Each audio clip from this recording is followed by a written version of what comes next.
जय जय रघुवीर समर्थ। गणेश शारदा चैव सद्गुरु सज्जनस्तथा आराध्य दैवतं गुह्यं सर्वमे रघुनंदन। कृपा कटाक्षाची किरणे मोह समुद्राचे आटणे। घडे जय त्या श्रीकृष्णे वंदू तया ते श्रीराम। जयांचे करिता स्मरण होय सकल विद्यांचे अधिकरण। ते वंदूया श्रीचरण श्री गुरूंचे। जय जय रघुवीर समर्थ। पांडुरंगाला, आद्य शंकराचार्यांना, आनंदयोगी परमपूज्य डॉक्टर काकांना, श्रद्धेय मंदाताईंना,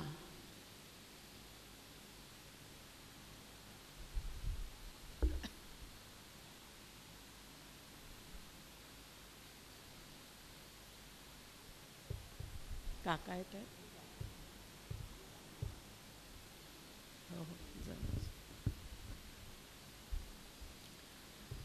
श्रद्धेय मुळे शास्त्रींना आणि श्रद्धेय अलकाताईला मनपूर्वक वंदन करते। वानप्रस्थाश्रम अत्यंत सुखरूप करण्याचा निर्णय घेऊन आज येथून जाणाऱ्या सर्व साधकांना मनपूर्वक अभिवादन करते।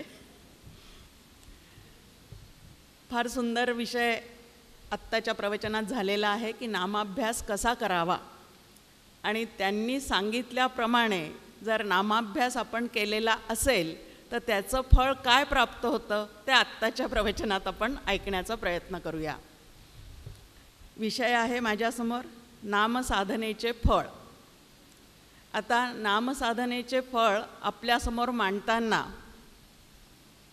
माझ्यासमोर 3 ते 4 अभंग आणि रामरक्षेतला 1 श्लोक आहे। आता कुठल्या टोपलीतला माल तुम्हाला घ्यायचा आहे, तर प्रश्न आहे की कुठल्या याच्यातून सांगू? मनाच्या श्लोकाच्या माध्यमातून सांगू का तुकाराम महाराजांच्या अभंगातून सांगू का ज्ञानेश्वर माऊलींच्या ओवीतून सांगू का दासबोधाच्या ओवीच्या आधारे सांगू? असे अनेक प्रश्न माझ्यासमोर आहेत। पण या सगळ्याची सोडवणूक करून रामरक्षेतल्या एका श्लोकाच्या आधारे आपण आता नामसाधनेचं फळ पाहण्याचा प्रयत्न करूयात। आधीचे नावं मी एवढ्यासाठी घेतले की त्यात काय फळं सांगितलेले आहेत तर तुमच्यासाठी होमवर्क। जेवढे मी नावं घेतलेले आहेत तेवढ्या अभंग तेवढ्या ओव्या शोधणं हा तुमच्यासाठीचा काय आहे तर गृहपाठ आहे। छान आपल्यासमोर आहे भर्जनम भव बीजानाम अर्जनम सुखसंपदाम तर्जनम यमदूतानाम राम रामेति गर्जनम। राम नाम जर अत्यंत मनापासून व्यवस्थित न लाजता गर्जना करून घोष करून जर आपण म्हणत असू तर त्याचे 3 प्रकारचे फळं या ठिकाणी आपल्यासमोर ठेवलेले आहेत। पहिलं फळ आहे वासनेचं बीज भाजलं जातं। दुसरं फळ आहे अनेक तऱ्हेच्या संपदा आपल्याला प्राप्त करून घेता येतात। तिसरं फळ आहे की यमदूताचा धाक आपल्याला राहत नाही। रामनामाची गर्जना केल्यानंतर न लाजता घेतल्यानंतर मनापासून घेतल्यानंतर आणि समजून उमजून घेतल्यानंतर ह्या प्रकारची फळं जी आहेत ती या साधनेचं आपल्याला काय आहे तर देणं आहे। मनापासून जर आपण केलं तर ह्या तऱ्हेची फळं जी आहेत ती तुम्हाला आम्हाला प्राप्त होऊ शकतात। आता पहिलं फळ आहे आपल्यासमोर भर्जनम भव बीजानाम, की वासनेचं बीज भाजलं जातं। पंढरपूरला ज्या वेळेला आपण वारीला जातो त्यावेळेला तिथून परतताना भाजलेल्या लाह्या घेऊन जाव्या लागतात आणि तो प्रसाद जो आहे तो आपण सगळ्यांना वाटतो। आता भाजलेल्या लाहीचं एवढं महत्त्व का आहे? बाकीचे ज्वारीचे दाणे जर पेरले तर ते परत उगवतात, परत उत्पन्न होतात। एक दाणा पेरला तर एवढं मोठं कणीस त्याचं त्या ठिकाणी उत्पन्न होतं. पण भाजलेली लाही म्हणजे भाजलेलं ज्वारीचं बीज जर पेरलं तर त्याच्यातून काहीही उगवत नाही. तसं नामसाधनेच्या माध्यमातून वासना बीज जे आहे ते भाजायचा प्रयत्न तुम्ही आम्ही केला पाहिजे. आता काय आहे, त्यांनी सांगितलेल्या फळासोबत ते फळं ऐकता ऐकता हे फळ प्राप्त करण्यासाठी मला काय केलं पाहिजे ह्या पद्धतीचा अभ्यास जो आहे तोही या ठिकाणी आपल्याला करण्याचा प्रयत्न करायचा आहे. आता हे वासना बीज म्हणजे नेमकं काय, हे बीज जर शिल्लक राहिलं तर नेमकं काय होतं, या पद्धतीचे अनेक प्रश्न आपल्यासमोर आहे. आता तुम्हाला आम्हाला जो जन्म प्राप्त झालेला आहे त्याचं कारण काय आहे? जन्म घ्यावा लागे वासनेच्या संगे, म्हणजे जन्ममृत्यूच्या चक्रामध्ये जे तुम्ही आम्ही सद्यस्थितीत आलेले आहोत ते कशामुळे आलेले आहोत, तर वासनेमुळे आलेले आहोत. हे वासना म्हणजे नेमकं काय आहे? मरते समयी अंतःकरणात दृढतेने राहिलेली एखादी इच्छा त्याचं रूपांतर वासनेमध्ये होतं. आणि ती वासना जी आहे ती तुम्हाला आम्हाला जन्माला येण्याला भाग पाडते. आता जन्माला येण्यात गैर काय आहे?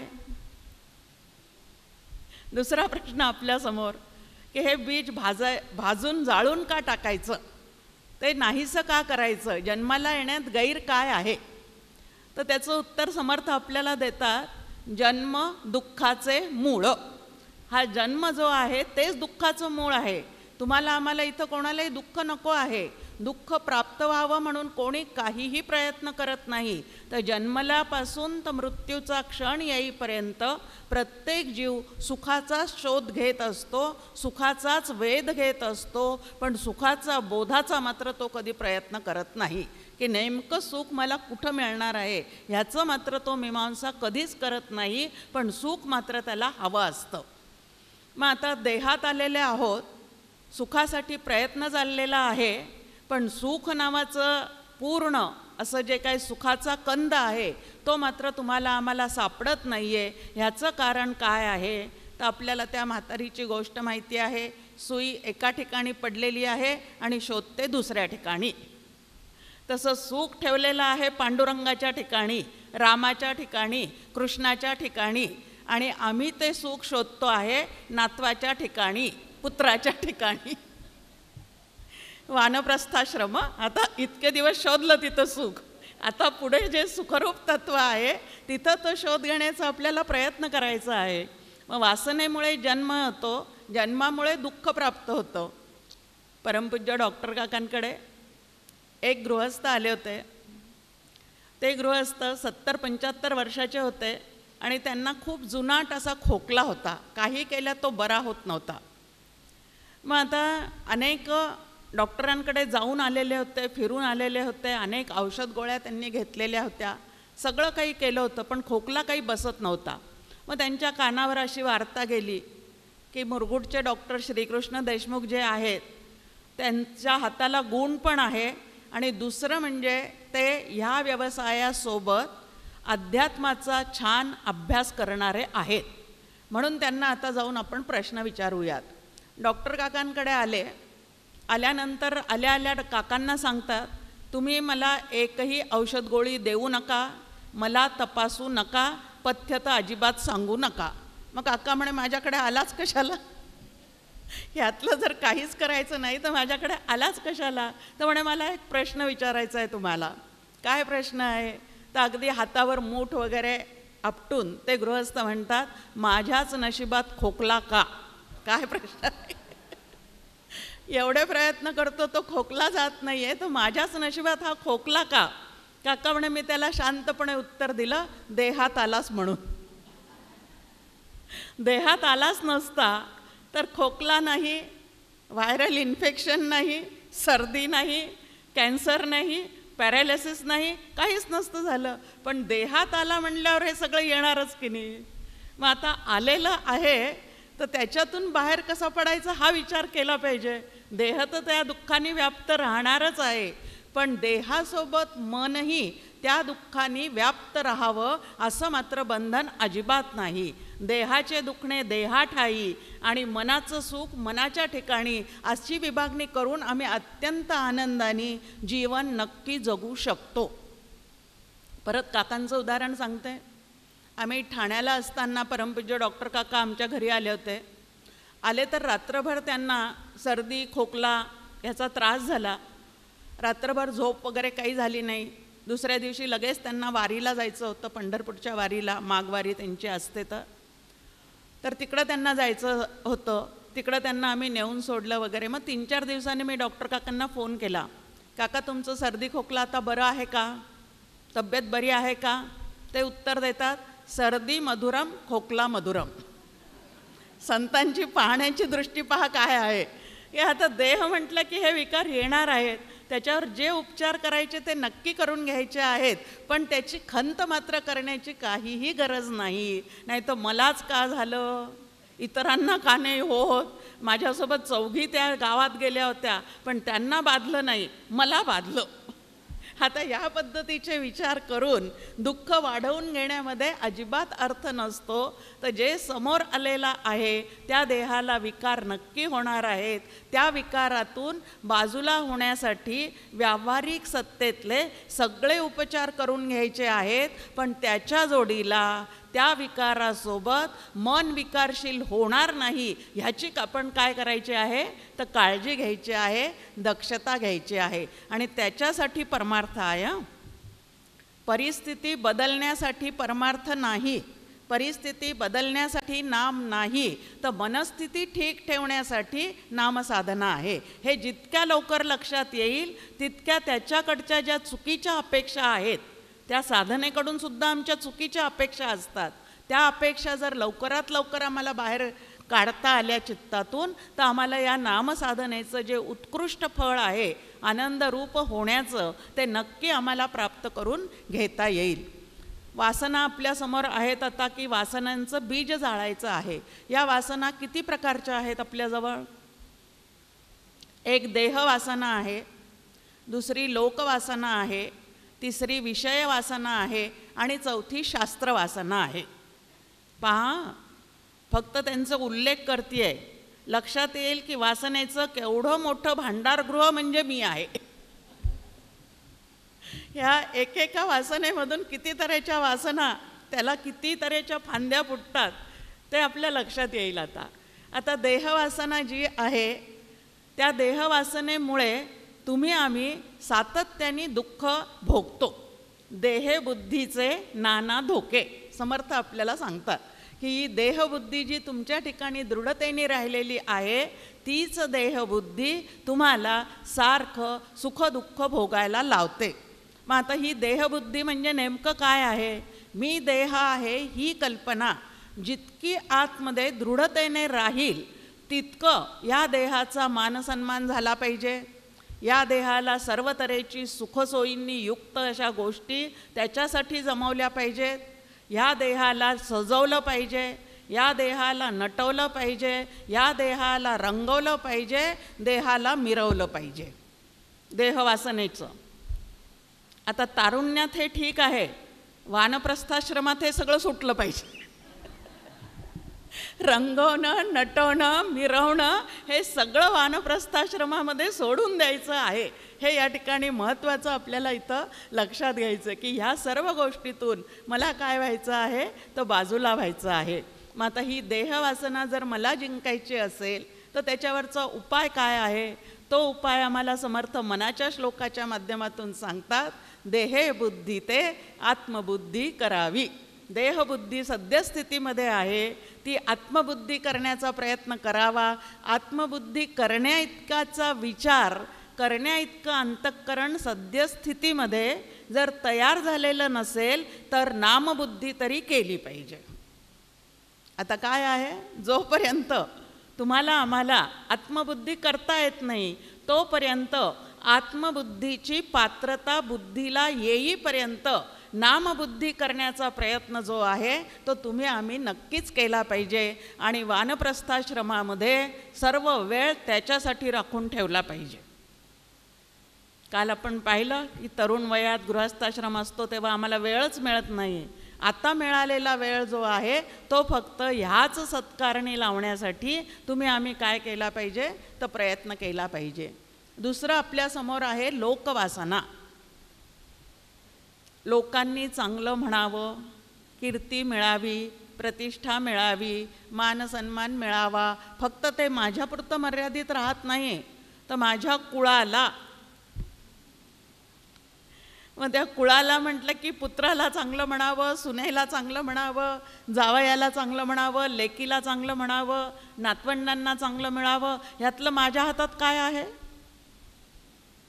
आता लोक कोणाला चांगलं जेव्हा म्हणतात तेव्हा त्याची करणी बघून ते म्हणतात. आता ह्या बाकीचे जेवढ्यांची मी नावं घेतली त्यांचं वागणं माझ्या हातात आहे का? पण इच्छा मात्र माझी आहे तशी. मग आता हे लोकांनी चांगलं म्हणावं का वाईट म्हणावं हे ज्याच्या त्याच्या करणेवर अवलंबून आहे. माझ्या परीने मला जितकं चांगलं आदर्शवत वागणं माझ्या कुटुंबामध्ये ठेवता येईल तितकं ठेवण्याचा मी जरूर प्रयत्न करावा. पण तो प्रयत्न केल्यानंतरसुद्धा लोक चांगलं म्हणतीलच ह्याची गॅरंटी अजिबात नसते. लहानपणापासून एक गोष्ट आपण सातत्याने ऐकत आलेले आहोत. पिता पुत्र निघालेले आहेत, गाढवावर बसून, दोघंही गाढवावर बसले तरी नावं ठेवतात, त्यांना गाढवाची काळजी वाटते. पुत्र गाढवावर बसला आणि वडील चालायला लागले तरी नावं ठेवतात, कारण त्यांनी काय केलं, म्हातारा असून त्याला चालायला लावलं म्हणूनही नावं ठेवतात. आणि उलट परिस्थिती झाली तरी पण नावं ठेवतात. मग या ठिकाणी लोकवासना चित्तातून घालवायची असेल तर कोणी निंदा कोणी वंदा, माझा स्वहिताचा धंदा, हा त्याच्यावरचा काय आहे तो उपाय आहे. की एकदा मी माझ्या बुद्धीने संतांच्या संगतीत राहून खऱ्या हिताचं काय आहे हे जर मी पक्क आतमध्ये लक्षात घेतलेलं असेल तर लोक काय म्हणतात ह्याला फारसा मान देण्याची अजिबात गरज नाही. ज्याला हिताची जाण आलेली आहे त्याने. ज्याला हिताची जाण नाही त्याने मात्र काय केलं पाहिजे, समाजात व्यवस्थित वागण्याचा प्रयत्न केला पाहिजे. पण खरं हित कशात आहे. मग आता लहानपणापासून माझ्या मिस्टरांना त्यांचे मित्र बँकेत असताना म्हणायचे, अहो तुमच्या पत्नीसोबत ना नेहमी 60च्या वरच्याच बायका दिसतात. तेव्हा मी 30ची होते की नेहमी 60च्या वरच्याच बायका दिसतात, त्या तरुण याच्यात मिसळत नाहीत का. आता त्यावेळेला इतक्या लहान वयात हा अभ्यास करणारं कोणी भेटतच नव्हतं. मग वानप्रस्थाश्रम तेव्हापासून आवडतो मला. त्यात गेलेले जे आहेत ना ते या क्षेत्रामध्ये थोडं तरी येण्याचा प्रयत्न करत असतात. मग पोथी पुराणं त्यांच्यासोबत वाचन करणं या गोष्टी त्यांच्यासोबत जमायच्या.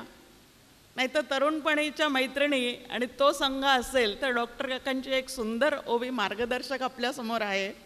ती कुठल्या ग्रंथात तुम्हाला सापडणार नाही काकांच्या. पण सोने साडी सिनेमा हाची ध्यास जन्मोजन्मा, भगवंताची या नामा न घेई कोणी. गृहस्थाश्रमातले सगळ्या मैत्रिणी त्यावेळेला ह्या पद्धतीच्या होत्या. मग आता आपली आवड पूर्ण करायची असेल तर ज्या मैत्रिणी शोधल्या होत्या त्या सगळ्या 60च्या होत्या. आणि तेव्हापासून मला 60चे लोक आवडतात. महत्त्वाचं लक्षात घ्यायचं की ह्या पद्धतीने की लोकवासना चित्तात की लहानपणीच या मार्गाला का लागले, इतक्या लहानपणी लागायची काही गरज आहे का. लहान मुलं जर जास्ती पोथी पुराणं वाचताना दिसलं तरीसुद्धा लोक तसं म्हणतात. अहो ज्ञानेश्वरी कितव्या वर्षी लिहिली ज्ञानेश्वर माऊलींनी, आणि त्याच्या चौपट पाचपट आज आमचं वय आहे पण ज्ञानेश्वरी कळत नाही. केवढी बुद्धिमत्ता त्या काळात त्यांची होती. मग आता जे पाहू नये लहान वयात ते जर मुलं टी व्हीवर पाहतात तर आम्हाला त्याचं काहीच वाटत नाही. पण लहान वयात मात्र ते जर पोथी पुराण घेऊन बसले, जपमाळ हातात घेऊन बसले तर आम्हाला वाईट वाटतं. याचा अर्थ आम्हालाच खरं हित कळलेलं नाही. खरं हित प्रत्येकाचं कशात आहे हे आम्हालाच त्या ठिकाणी कळलेलं नाही. तर या लोकवासनेतून बाजूला पडायचं असेल तर संत संगतीमध्ये जे विचार आपल्याला प्राप्त झालेले आहेत त्याच्यावर जास्तीत जास्त आरूढ व्हायचं आहे. इतरांचे विचार डिलीट मारायचे आहेत आणि संत संगतीत मिळालेले विचार सेव्ह करायचे आहेत. मोबाईल वापरतो की नाही, त्याचा हा उपयोग किती छान आहे. आमच्या मनालाही तसाच वळण लावायचं आहे. काय सेव्ह करायचं आणि काय डिलीट मारायचं ह्याचं क्रियामान स्वातंत्र्य आम्हाला नक्की दिलेलं आहे आणि त्याचा छान उपयोग जो आहे तो आम्ही या ठिकाणी करायचा आहे. तिसरी आपल्यासमोर आहे विषय वासना. शब्द, स्पर्श, रूप, रस, गंध, सत्ता, संपत्ती, यश, कीर्ती, प्रतिष्ठा. 10 विषय आपल्यासमोर मांडलेले आहेत आणि ह्या विषयांकडे सतत धावत जाणं हा आमच्या मनाचा स्वभावच आहे.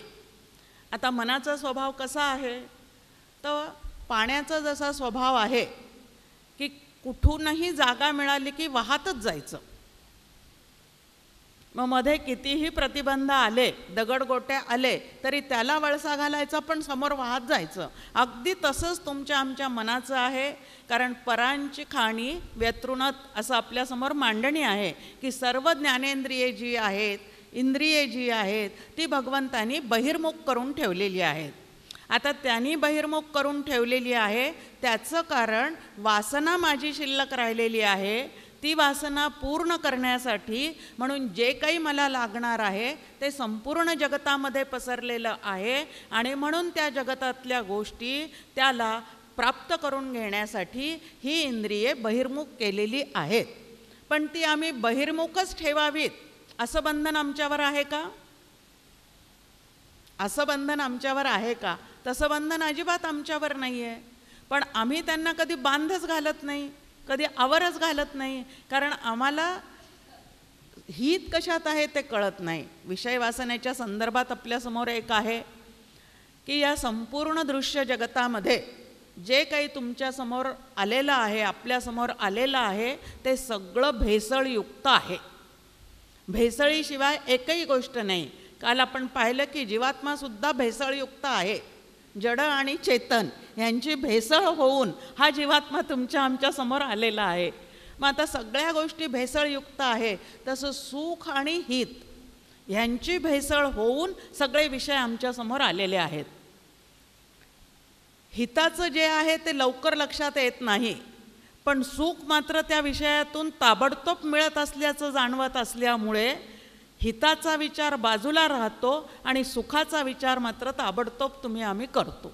मग आता विषय खरोखरीच सुख देणारे आहेत आणि त्या विषयांमध्ये जर प्रत्येक जीवाला सुख देण्याचं सामर्थ्य असतं तर त्यांनी प्रत्येक जीवाला ते भोगल्यानंतर सुखच झालं असतं.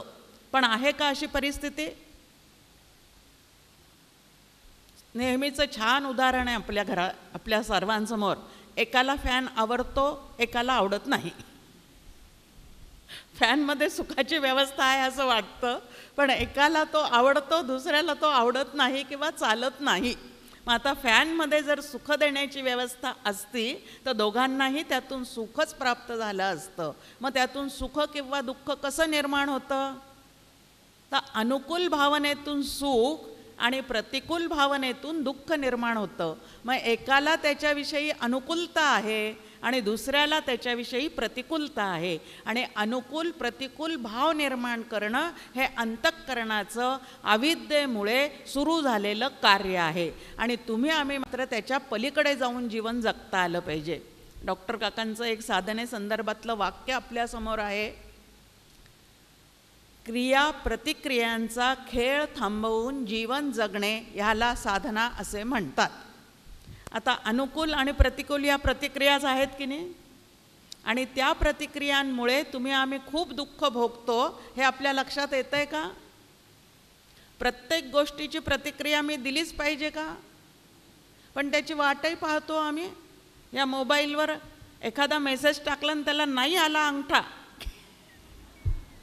आता अंगठ्याद्वारे प्रतिक्रिया त्याच्यावर असतात आणि तो जर आमच्या मेसेजला, आम्ही टाकलेल्या पोस्टला मिळालं नाही तर लगेच माझ्या मैत्रिणींनी पाहिलं नाही, मुद्दामच तिने दिलं नाही की झालं. ती समोर नाही आहे बरं का, ती समोर नाही आहे, पण त्या विचारांनी मात्र आमच्या अंतःकरणामध्ये अतिशय गोंधळ घातलेला आहे. मग क्रिया प्रतिक्रियांमुळे जर अंतःकरण क्षुब्ध होत असेल, तिथं गोंधळ घातला जात असेल आणि शांतता जर माझ्या अंतःकरणाची भंग होत असेल तर मला सुख लाभणार आहे का?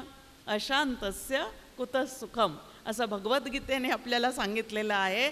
अशांत अंतःकरणाला कधीही काय होणार नाही, तर सुखाचा आणि शांतीचा अनुभव येणार नाही. म्हणून साधकाचं कर्तव्य काय आहे, तुम्ही साधना कुठलीही करा, नामसाधना करा, ध्यान साधना करा, तत्त्वज्ञानाच्या अभ्यासाची साधना करा, किंवा अजून कुठल्या पद्धती असतील त्या स्वीकारा, पण शांत चित्ताने केलेली जी साधना आहे तिच्यातून प्राप्त होणारं फळ आणि अशांत चित्तातून केलेली साधना त्याला वरवरचं नामसाधन. काल आपण तो एक प्रकार पाहिला की अंतःकरण क्षुब्ध असताना त्यामध्ये सुखानुभव येत नाही. म्हणून साधकाचं पहिलं कर्तव्य आहे अंतःकरणाची शांती कमावणे. ज्या वास्तूत आम्ही राहायला जातो त्याची वास्तू शांत मोठ्या थाटामाटात करतो, आणि ज्या घरी वास्तू शांत झालेली आहे दुपारी त्यांच्या घरी रात्री जाऊन पाहावं. रात्री जाऊन पाहिलं तर लक्षात येतं की तिथं सगळा गोंधळ माजलेला आहे, एक जण सुद्धा शांत नाही आहे. मग आता ज्या वास्तूत राहायला जायचं त्याची शांती करतो, मग ज्या चित्ताच्या आधाराने, ज्या अंतःकरणाच्या आधाराने संपूर्ण जीवन व्यतीत करायचं आहे त्या अंतःकरणाची शांती करायला पाहिजे की नाही पाहिजे. मग ती शांती करण्याचा प्रयत्न जो आहे त्याच्यासाठी सगळ्या साधना पद्धती आपल्यासमोर आहे. म्हणून साधना जर मी करत असेल तर अंतःकरण माझं शांत होत चाललेलं आहे की नाही हे तपासण्याचं काम माझं मलाच करावं लागणार आहे. आणि इकडं साधनाही चालू आहे आणि इकडं सगळं अशांतीचा पण गोंधळ सगळा चाललेला आहे, तर त्याचा काहीच उपयोग होणार नाही. मग साधनेमुळे अंतःकरण शांत, स्वस्थ, सुखरूप असं व्हायलाच पाहिजे. आणि ते होत नसेल तर माझ्या साधनेमध्ये कुठंतरी गडबड आहे. नाही तर तिथंसुद्धा आमची फजिती काय आहे, अहो त्यांनी मी बरोबरच अनुग्रह घेतला, पण त्या बघा आता शांत तृप्त सगळं काही त्यांचं झालेलं आहे आणि मी अजून तशीच, त्या गुरुमध्ये काही अर्थच नाही. निष्कर्ष काय निघतो आमचा की गुरुमध्ये अर्थ नाही, त्यांनी आम्हाला कमी जास्ती काहीतरी दिलेलं आहे असं अजिबात नाही. सर्वत्र सदा सम अशा तत्वांचा ज्यांनी अनुभव घेतलेला आहे ते येणाऱ्या शिष्यांना सुद्धा सगळं काही जे देणार आहे ते समत्वाने असलेलंच देणार आहे. पण माझा अधिकार कमी पडतो म्हणून माझ्या मनात नको ते विचार गोंधळ घालतात. लग्नानंतर गोंधळ घालतात आणि तेव्हापासून गोंधळ सुरू असतो. आहे पहा पद्धत अनेक ठिकाणी. मग असं सगळं चुकीचं आमचं चाललेलं आहे. आता विषयांमध्ये खरोखरी सुख आहे का? विषय सुख देतात म्हणजे नेमकं काय होतं? डॉक्टर काका नेहमी आपल्याला चहाचं उदाहरण देऊन ते समजून सांगतात की आता चहा नावाचा एक पदार्थ आहे, तुम्हाला आम्हाला सगळ्यांना उठल्या उठल्या तो लागतो.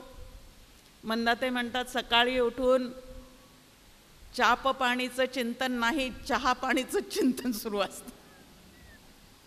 चाप पाणी म्हणजे रामाचं चिंतन, पण आमचं चिंतन कशाचं असतं? उठलं की बेल झाली की नाही, चहा तयार आहे की नाही, ह्या पद्धतीने आमचं ते चिंतन चाललेलं असतं. मग उठल्यापासून जर असेच चिंतनं चाललेले असतील तर दिवसभर आमचं काय होणार आहे? काहीच होऊ शकत नाही. काका म्हणतात आपण सकाळी घरात, थंडीचे दिवस आहेत, सकाळी पहाटे 5 वाजता आपल्याला जाग आली आणि जाग आल्यावर असं वाटलं की आता चहा प्यावा. गादीवर आपण उठून बसलो, पण उठून बसलो आता थोड्या वेळाने जर आवाज नाही आला स्वयंपाकघरात तर आपल्याला जाऊन करून घ्यावा लागणार आहे.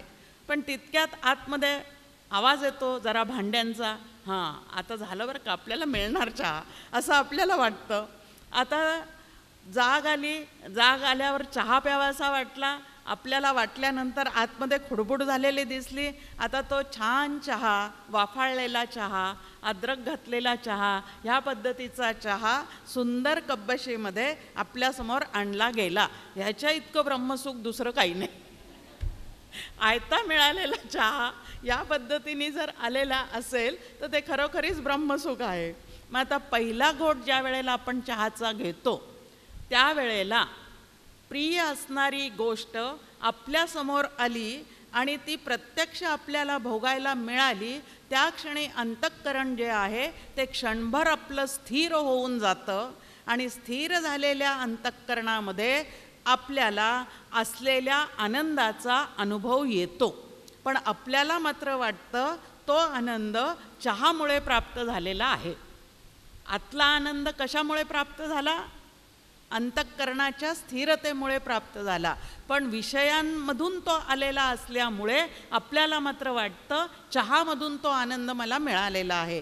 आता चहामध्ये जर आनंद देण्याची खरोखरीच क्षमता असती तर दिवसभरात किती चहा पिले म्हणजे मी आनंद रूप होईल, किती कप रिचवले म्हणजे मला आनंदाचा जास्तीत जास्त अनुभव यायला पाहिजे. पण तसं होताना दिसतं का?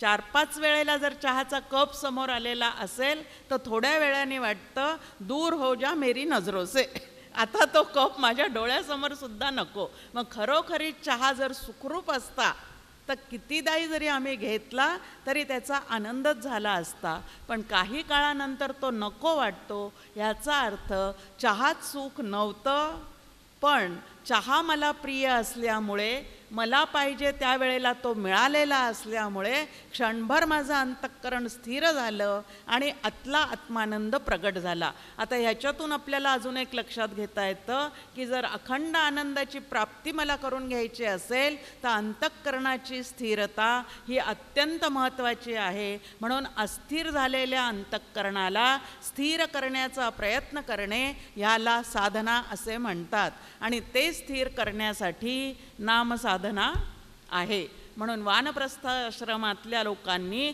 स्थिर बसून,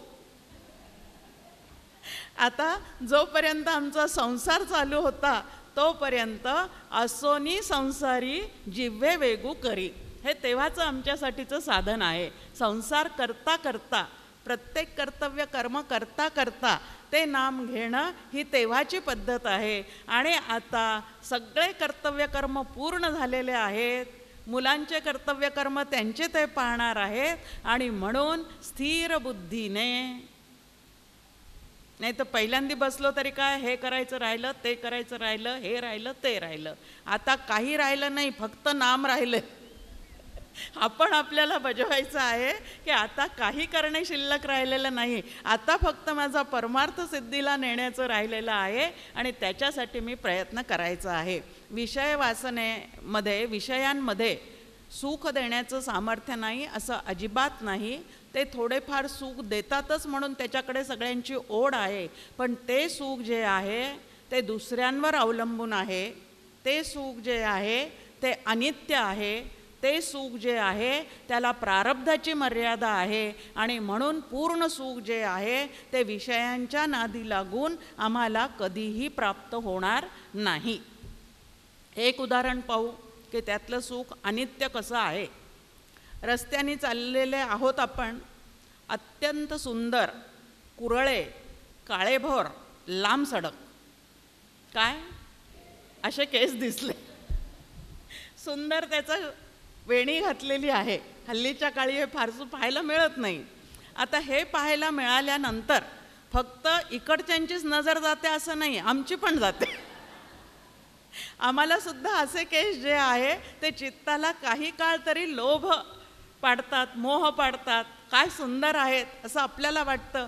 आता सुंदर असणाऱ्या गोष्टीला सुंदर म्हणायला काहीच त्याच्यामध्ये काही अडचण नाही आहे. फक्त अडचण कुठं आहे, अशी सून मला मिळावी, संपलं. अडचणीला सुरुवात झाली. केस पाहिले, सुंदर आहेत, सुंदर म्हटलं, इथपर्यंत काहीही तो विषय आम्हाला बाधा करत नाही. पण त्याच्या पुढे जे आहे की अशी सून मिळावी, माझ्या मुलीचे असेच केस आता मी वाढवीन, माझे वानप्रस्थात असूनही वाढवील, मग इंदुलेखान, अमुकान, थमुकान असे प्रयत्न करून ज्या वेळेला या गोष्टी सुरू होतात त्यावेळेला तिथं ते दुःखाला कारणीभूत होतं. हे आपण लक्षात घ्यायचं आहे. आता हा लांब सडक, कुरळा, सुंदर केस त्या जागी आहे म्हणून तो सुंदर आहे. त्यांनी जर तिथली जागा सोडली आणि माझ्या ताटाची जागा धरली, आता सांगा तो विषय सुखरूप आहे का? म्हणजे दृश्य जगतातले जेवढे विषय सुख आहेत ज्याच्या ज्याच्यामधून तुम्हाला आम्हाला सुख प्राप्त होतं ते ज्या जागी आहे त्या जागी असलं तरच त्यातला आनंद आहे. ते जर दुसरीकडे तिसरीकडे कुठं असलं तर मात्र त्याच्यातून आनंदाचा अनुभव अजिबात नाही. चॉकलेट फक्त जिभेवरच छान वाटतं. त्याचा रस जर गालाला लागला, हाताला लागला तर कधी एकदा धुवून टाकू असं वाटतं की नाही. मग तिथं ते गोड लागत नाही, ते फक्त जिभेवरच गोड लागतं. म्हणून ते विषयातलं सुख एकदेशी आहे, सर्वदेशी ते अजिबात नाही. मग सर्वदेशी असणारा सुखरूप आत्मा फक्त एकच आहे, तो सुखरूप ऐसा दुजा कोण सांगा, माझ्या पांडुरंगा सारिखा हो. आता सत्ता, संपत्ती, यशकीर्ती, विषय हा जर आपण वाढवत नेलं प्रत्येक गोष्टीचं तर 1.5 तास कधी संपेल कळणार नाही. आपल्याला पुढचं चरण बघायचे अजून. तर आता विषय वासनेतून माझी सुटका करून घ्यायची असेल तर नक्की लक्षात ठेवायचं की अनित्य आहेत, परावलंबी आहेत, प्रारब्धाधीन आहेत. म्हणून त्याच्याद्वारे मी पूर्ण सुखरूप कधीही होऊ शकणार नाही. प्रारब्धप्राप्त जे काही आहे त्यात आनंदाने जीवन व्यतीत करायला काहीच हरकत नाही. पण जे मला पाहिजे ते इतरांच्या जवळ दिसलं तर त्याचा राग करणं, त्याचा तिरस्कार करणं, त्याचा द्वेष करणं हे सुद्धा या विषय वासनेतून सुरू होतं. म्हणून या विषय वासनेला समजून घेऊन त्याच्याभोवती एक कुंपण घालावं लागतं. ते समर्थांच्या वाक्याचं, विषयजनित सुखे सौख्य होणार नाही. सुखे आणि सौख्य एकाच चरणामध्ये 2 शब्द आलेले आहेत. विषयातून प्राप्त होतं ते सुख आणि परमात्म्यातून प्राप्त होतं, त्याच्या अनुसंधानातून प्राप्त होतं ते सौख्य. त्याला सुखरूपता असं म्हटलेलं आहे. मग सुखी होता होता सुखरूप होण्याचा प्रयत्न करणे याला साधना असे म्हणतात. सुखी होण्याचा प्रयत्न गृहस्थाश्रमात भरपूर झालेला आहे. आता वानप्रस्थाश्रमामध्ये सुखरूप होण्याच्या प्रयत्नाला जास्ती काय दिलं पाहिजे तर महत्त्व दिलं पाहिजे. हे सातत्याने आपण या ठिकाणी लक्षात घ्यायचं. त्याच्यानंतरचे आपल्यासमोर आहे शास्त्रवासना. सातत्याने आपण ऐकतो की हे सगळं आपल्याला सुखरूप तत्व समजून घ्यायचं असेल तर नामाच्या साध्याने जरी जायचं, साह्याने जरी आपल्याला पुढे जायचं असेल तर नामामागचं शास्त्र समजून घेतलं पाहिजे, भक्तीमागचं शास्त्र समजून घेतलं पाहिजे, कर्मयोगामागचं शास्त्र समजून घेतलं पाहिजे, ज्ञानयोग सिद्ध करायचा असेल तरी शास्त्र समजून घेतलं पाहिजे. मग आता शास्त्र समजून घ्यायचं म्हटल्यानंतर या ग्रंथाचा अभ्यास, त्या ग्रंथाचा अभ्यास, त्या ग्रंथाचा अभ्यास. डॉक्टर काका एकदा मला म्हणतात, एका प्रश्नाचा मला अतिशय कंटाळा आलेला आहे. म्हटलं कुठला प्रश्न हो काका, कशाचा कंटाळा आला? आता मी काय वाचू? ह्या मार्गाने लागल्यानंतर आणि ह्या अभ्यासाला सुरुवात केल्यानंतर आता एकदा अद्वैताच्या तत्त्वज्ञानाशिवाय दुसरं आपल्याला काहीही वाचायचं नाही हे एकदा निश्चित झाल्यानंतर जेवढे अद्वैत प्रचूर ग्रंथ आहेत ते एकामागे एक वाचून समजून घेण्याचा आपण प्रयत्न जरूर केला पाहिजे. पण त्या ठिकाणी शास्त्रवासना म्हणजे त्याच्यापेक्षा जास्ती छान. त्यांनी पंचदशी वाचला का? मग मी आता काय वाचेल? अद्वैत सिद्धी दर्शन. असे अवघड अवघड ग्रंथ समोर आणायचे आणि ह्या वाचनानंतर तो वाचेल, तो वाचनानंतर. शास्त्राच्या अभ्यासाचं वासनेत रूपांतर होऊ न देणं ह्याला साधना असे म्हणतात. आणि जर हे शास्त्र कशासाठी आहे तर माझी सुखरूपता माझ्याजवळच आहे हे समजून घेण्यासाठी या शास्त्राचा अभ्यास आहे. पण शास्त्र सांगण्याच्या निमित्ताने, मांडण्याच्या निमित्ताने जर ग्रंथवाचनाचा हव्यासच माझ्या मनामध्ये निर्माण होत असेल आणि जयपत्र मिळवण्याची वासना माझ्या ठिकाणी असेल तर शास्त्राचा अभ्यास करूनसुद्धा मी ब्रह्मरूप होऊ शकणार नाही. तर एक फांदी मात्र माझ्यासाठी शिल्लक राहील. कशाची? लक्षात आलं ना? ब्रह्मराक्षसाची. आता शास्त्राचा अभ्यास करून आम्हाला ब्रह्मराक्षस व्हायचं नाही तर आम्हाला ब्रह्मरूप व्हायचं आहे.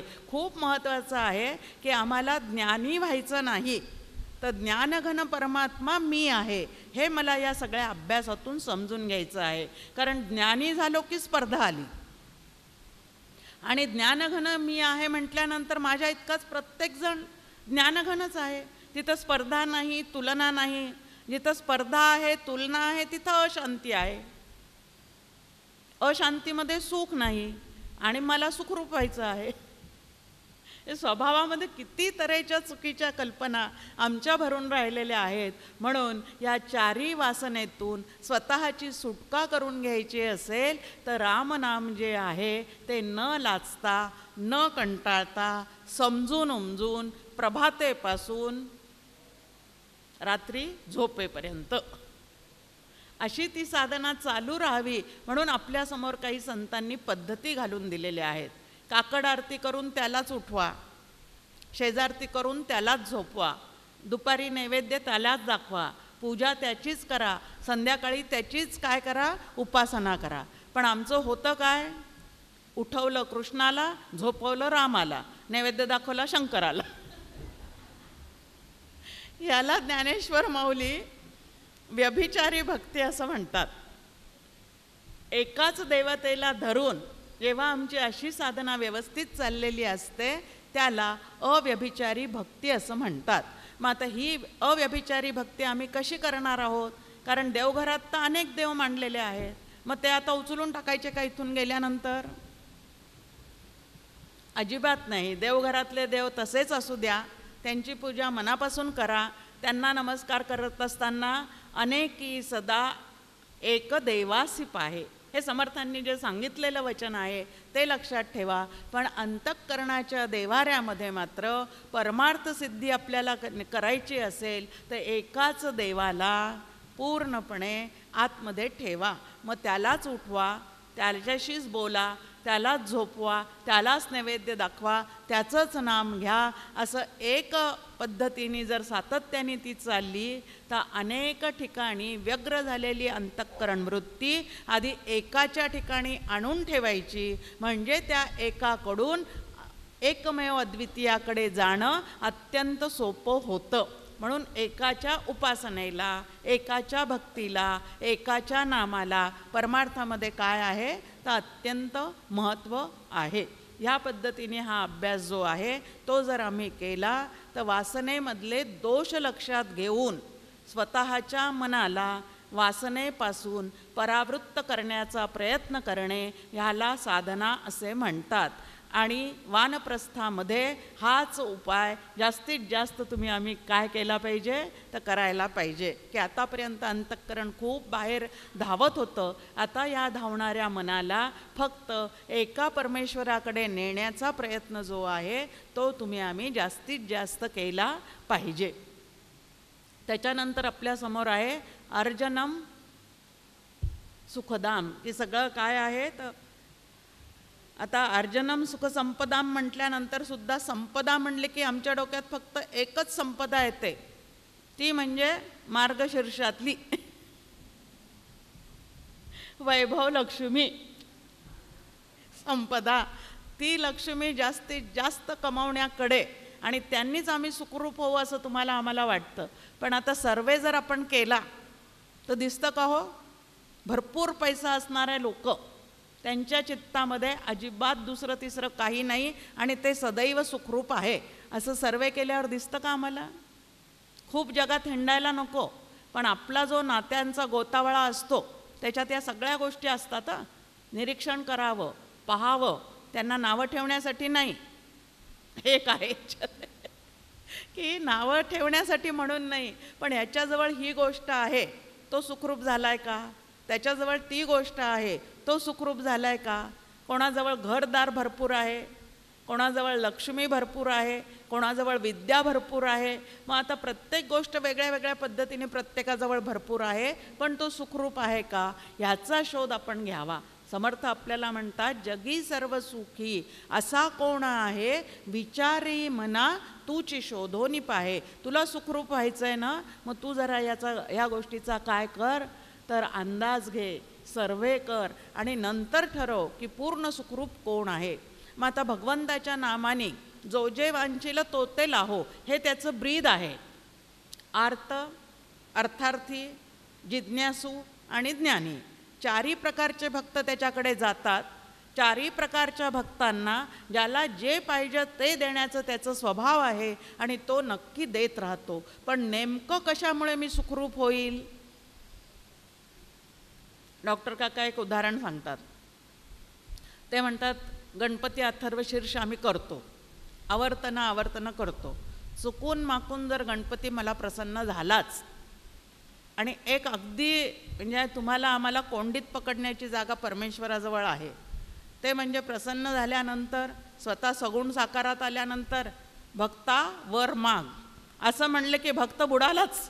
तिथं जर त्याची बुद्धी शाबूत नसेल, काय वर मागायचा ह्याचा विवेक जर त्याच्या चित्तामध्ये तिथं नसेल तर तो तिथं बुडूनच जातो.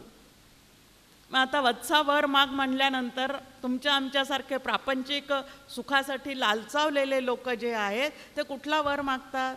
यशश्री औदार्य ज्ञान वैराग्य ऐश्वर्य ह्यांनी संपन्न हे सगळे ईश्वराचे अवतार आहेत. आम्ही त्याला म्हणतो की बाबा रे वैराग्य सोडून बाकीचं सगळं दे.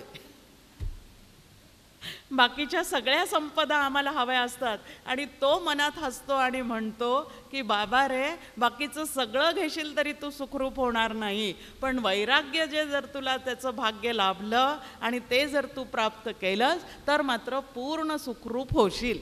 आणि म्हणून वैराग्य इतुके नाही भाग्य. पण आम्हाला मात्र प्रापंचिकांना या वैराग्याची अतिशय भीती वाटते. काल आपण पाहिलं की संन्यासाश्रम आमच्यासाठी नाही, पण आमचा संन्यासाश्रम कसा आहे तर वस्तू त्याग करायचा नाही, संग त्याग मात्र आम्हाला जरूर करता येतो, म्हणजे अलिप्ततेने राहता येतं. आम्ही सगळे या गोष्टीचे ट्रस्टी आहोत असं समजून त्या प्रपंचामध्ये तुम्हाला आम्हाला नक्की वागता येतं. आता संग त्याग कोणी केलेला आहे? भरताचं उदाहरण आपल्यासमोर आहे. 14 वर्ष त्याने राज्यकारभार सांभाळलेला आहे. असं म्हणतात की रामापेक्षा सुद्धा उत्कृष्ट राज्य त्या भरताने करून दाखवलेलं आहे. पण ते माझं म्हणून केलं का रामाचं म्हणून केलं? मग आता एवढा मोठा राज्यकारभार रामाचं म्हणून तो सांभाळू शकत असेल तर माझा 4 माणसाचा प्रपंच रामाचा म्हणून सांभाळायला मला काही बिघडतंय का? आणि मी त्याचं म्हटल्याने तो काही घेऊन जाणार आहे का? उलट त्याचंच आम्ही घेऊन जीवन जगतो. सगळं काही त्यांनीच निर्माण केलेलं आहे, त्याच्याच निर्मितीतलं घेतो आणि आमचं जीवन परिपूर्ण करतो. पण मी मिळवला असा त्या ठिकाणचा अभिमान जो आहे तो मात्र आम्हाला पार या संसारामध्ये काय करतो तो बुडवून टाकतो. मग आता संपदा किती प्रकारच्या आहे? सगळ्यात महत्त्वाची, मला जर सुखरूप व्हायचं असेल तर आरोग्य संपदा अत्यंत महत्त्वाची आहे. मग ह्या आरोग्याकडे लहानपणापासून मी लक्ष देते का प्रपंच करून करून थकल्यानंतर काहीतरी घडामोडी त्याच्यामध्ये होतात शरीरामध्ये, मग माझे व्यायाम सुरू होतात. बिघडल्यावर व्यायाम सुरू करून काय उपयोग आहे?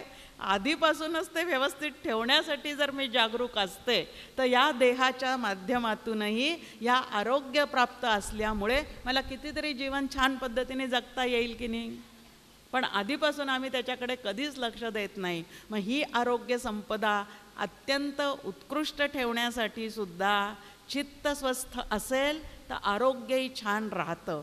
आणि म्हणून रामनामाने चित्ताची स्वस्थता सांभाळावी, म्हणजे शरीरसुद्धा आमचं काय होऊन जातं तर छान पद्धतीने कार्यरत राहू शकतं. हा एक त्यातला. आता व्यायाम वगैरे तो भाग आपण बाजूला ठेवूयात, पण चित्ताची स्वस्थता, मनाचं आरोग्य ते जर आमचं चांगलं ठेवता आलं तर तुम्हाला आम्हाला जीवनामध्ये अत्यंत, मंदाताई म्हणतात की स्थूल शरीर कितीही बिघडलं तरी चालतं, पण मनस्थिती बिघडली म्हणजे सूक्ष्म शरीर बिघडलं तर मात्र त्याचा काही निभाव लागत नाही. म्हणून मन बुद्धी चित्त हे सगळं व्यवस्थित ठेवण्यासाठी सुद्धा नामसाधना जी आहे ती अत्यंत काय आहे तर महत्त्वाची आहे. मग एक आरोग्य संपदा आहे, दुसरी बुद्धी संपदा आहे, तिसरी धनसंपदा आहे. या सर्व संपदा कशा प्रकारे प्राप्त करायच्या आहे?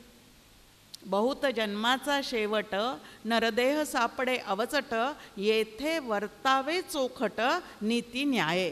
न्याय नीती धर्माच्या चौकटीत राहून या सर्व संपदा जर आम्ही मिळवल्या तर त्याचा दोष अजिबात नाही. आणि मिळवल्यानंतर त्याचा विनियोगसुद्धा करण्याची सद्बुद्धी आम्हाला प्राप्त झालेली असली पाहिजे. डोंगरे शास्त्री फार छान पद्धतीने त्यांचं जे आयोजन करणारे लोक असायचे ते अत्यंत श्रीमंत मारवाडी गुजराती, भव्य दिव्य पेंडॉल घालून भरपूर तिथं दुकानं वगैरे स्टॉल लावून असं त्यांचे ते कार्यक्रम असायचे. खूप छान पद्धतीने त्या सगळ्या गोष्टीचं आयोजन तिथं चाललेलं असायचं आणि एवढ्या सगळ्या धनसंपदेने युक्त असणाऱ्या त्या मेळाव्यामध्ये डोंगरे शास्त्री सांगायचे, लक्ष्मी अपनी माँ है आणि आई असल्यामुळे तिचा उपभोग घेणं हे बरोबर नाही, मग तिचा विनियोग करायचा आहे. आता या लक्ष्मीला नेहमी कुठं राहायला आवडतं? फोटो काय पाहतो आपण नेहमी? भगवंताच्या पायाशी म्हणजे चरणाशी राहायला तिला आवडतं. आणि ही संपत्ती आम्ही भगवंताच्या चरणाशी अर्पण करण्याचा प्रयत्न करतो का पूर्णपणे भोगण्याचा प्रयत्न करतो? मी मिळवली मग मीच त्याच्याने सगळ्या सुखसोयींनी युक्त असणाऱ्या गोष्टी किती कपाटं भरून अन्न वस्त्र निवाऱ्यासाठी लक्ष्मीची गरज आहे, सगळ्यांनाच त्याची गरज आहे, त्याच्यासाठी ती कमवायची असते. पण त्याला किती काहीतरी मर्यादा तर असली पाहिजे ना. राहायला घर किती लागतं आणि असतात किती? एक फार्म हाऊस पाहिजे, एक 1 BHK पाहिजे, एक 3 BHK पाहिजे. हा सगळा पसारा आम्हीच वाढवून ठेवतो आणि त्याच्यात गुंतत जातो. या गुंतवण्यातून जर स्वतःची सुटका करून घ्यायची असेल तर प्रपंच करावा नेटका, मग घ्यावे परमार्थ विवेका. ह्या पद्धतीने आपल्यासमोर त्याची मांडणी आहे. त्यानंतर आपल्यासमोर आहे बुद्धिसंपदा. बुद्धीने सर्वही होते, बुद्धिदाता नारायणू, आधी तो आपुला कीजे, लक्ष्मी चरणी वसे. समर्थांचा श्लोक आपल्यासमोर आहे. अहो, बुद्धिदाता नारायण आहे. या बुद्धीच्या साह्याने त्या नारायणाला आपलंसं करायचं सोडून कायम ती बुद्धी लक्ष्मी आपलीशी करण्यासाठीच धावते. कसं काय सुख मिळणार आहे? सुख कोणाच्या ठिकाणी आहे? सुख नारायणाच्या ठिकाणी आहे. मग आता नारायणाला आपलंसं करण्यासाठी या बुद्धीचा उपयोग व्हायचा असेल तर या बुद्धीची संपदा ह्या पद्धतीने वाढण्यासाठी वानप्रस्थ शिबिरामध्ये वारंवार यावं लागेल, सातत्याने या ठिकाणी यावं लागेल. आणि या बुद्धिसंपदेमध्ये आम्हाला काय करावं लागेल तर वरचेवर वाढ करून घ्यावी लागेल. आता बुद्धी सगळ्यांजवळच असते, पण ती शुद्ध असते का, स्वच्छ असते का, सत्वगुणी असते का, ह्याचा जो काही भाग आहे तो आपल्या ठिकाणी आपण पाहावा. की आम्हाला बुद्धी नाही असा एकही प्राणी नाही, पण ईश्वराला गवसणी घालणारी जी बुद्धी आहे ती परमार्थशास्त्रामध्ये अत्यंत आवश्यक आहे. आणि म्हणून तशी बुद्धी, तसा विकास तिचा करण्याचा आम्ही प्रयत्न केला पाहिजे. आणि रामनामाच्या साह्याने जो जगतो त्याची बुद्धी जी आहे ती हळूहळू ह्या पद्धतीने शुद्ध, स्वच्छ, निर्मळ आणि परमेश्वराला अनुसंधान ठेवण्या इतकी तिला पूर्णपणे क्षमता जी आहे ती प्राप्त करून देता येते. आणि म्हणून रामनामाचा असाही एक छान उपयोग आहे. मग जे जे रामनाम घेतात त्यांनी ह्या पद्धतीने विचार करून आतमध्ये बघायचं आहे की मला यातलं काही फळ मिळतंय की नाही. हे तर फळ मिळतं ऐकलं, पण पुढे ते कसं मिळवायचं हे जर लक्षात नसेल तर मग त्याचं काहीच आम्हाला प्राप्त होणार नाही. तिसरं आपल्यासमोर आहे तर्जनम यमदूतानाम. सगळ्यात मोठं भय जर चित्ताला कशाचं असेल तर ते म्हणजे मृत्यूचं महाभय. प्रत्येकाला चिकटलेलं आहे की नाही? डॉक्टर काका म्हणतात हल्लीच्या सध्याच्या युगातले हिरण्यकश्यपू कॅन्सरनी नको, पॅरालिसिसनी नको, ह्याच्यानी नको, त्याच्यानी नको. देहाला मृत्यू कसा येणार आहे, केव्हा येणार आहे, कुठे येणार आहे, कोण घरात असताना येणार आहे, हे सगळं त्याचं ठरलेलं आहे. मला मात्र ते माहिती नाही. मग मला नेमकं काय करायचं आहे? कुठल्याही क्षणी जर या मृत्यूचा प्रसंग माझ्यावर येत असेल तर त्या क्षणी माझ्या मुखामध्ये मात्र रामनाम असावं एवढाच प्रयत्न मला करायचा आहे. बाकी ह्यानी नको त्यानी नको असं म्हणून काही उपयोग नाही. ते एपिसोड आधीच ठरलेले आहेत, आता ते शांतपणे पाहायचे आहेत. परमार्थाचा उपयोग नेमका काय आहे? डॉक्टर काका गमतीने म्हणतात आपल्या सगळ्यांची ब्लूप्रिंट तयार आहे. प्रारब्धाची ब्लूप्रिंट ती जी आहे तीच प्रत्येकाची तयार आहे.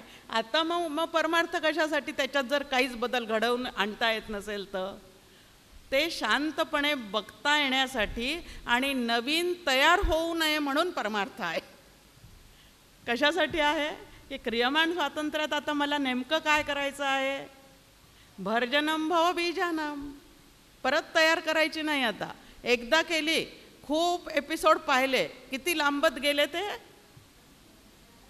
किती लांबत गेले आणि त्यातले सुखरूप एपिसोड किती आहेत आणि दुःखरूप किती आहेत याचा आपणच आपला शोध घ्यायचा आणि त्याच्यातून बाहेर पडण्यासाठी हळूहळू आपणच आपल्या ठिकाणी काय करायचं आहे तर प्रयत्न करायचा आहे.